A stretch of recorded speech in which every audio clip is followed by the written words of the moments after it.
ใจเอ่ยมันห้ามบ่ไหวทั้งที่หูว่าเขามีภัย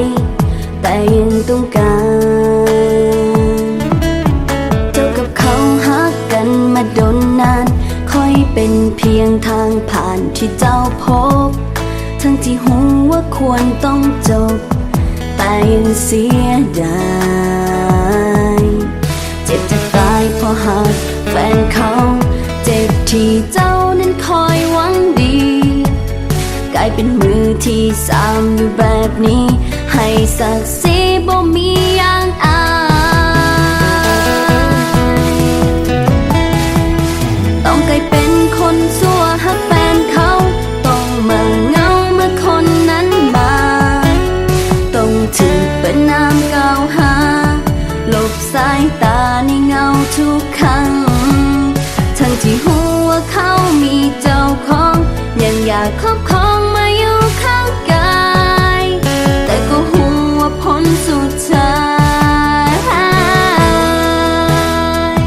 บ่ได้เข้ามา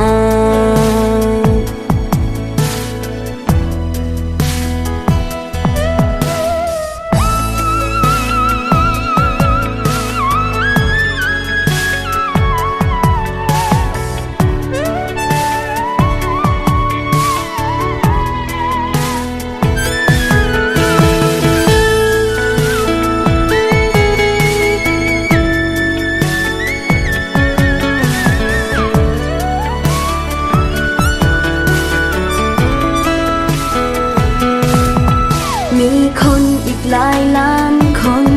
ต้องมาจมอยู่กับคนนี้ปล่อยมือเขาแล้วเริ่มต้นใหม่อยากจบแบบนี้ถอยห่างแล้วก็ถอนตัวอย่าไปยุ่งกับเขาคนนี้ให้มันตายไปจากใจนี้ทางใครก็ช่างมัน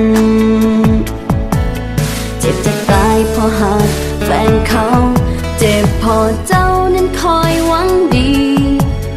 กลายเป็นมือที่สามอยู่แบบนี้ให้ศักดิ์ศรีบ่มีอย่างอายต้องกลายเป็นคนชั่วหักแฟนเขาต้องมาเหงาเมื่อคนนั้นมาต้องถูกเป็นน้ำกล่าวหาหลบสายตาในเงาทุกครั้งทั้งที่หัวเขามีเจ้าของยังอยากครอบครองมาอยู่ข้างกายแต่ก็หัวผลสุดท้ายบ่ได้เข้ามาต้องกลายเป็นคนชั่วหักแฟนเขาต้องมาเหงาเมื่อคนนั้นมาต้องถูกเป็นน้ำกล่าวหาหลบสายตาในเงาทุกครั้งทั้งที่หัวเขามีเจ้าของยังอยากครอบครองมาอยู่ข้างกายแต่ก็หัวผลสุดท้ายบ่ได้เข้ามาแต่ก็หัวผลสุดท้ายบ่ได้เข้ามา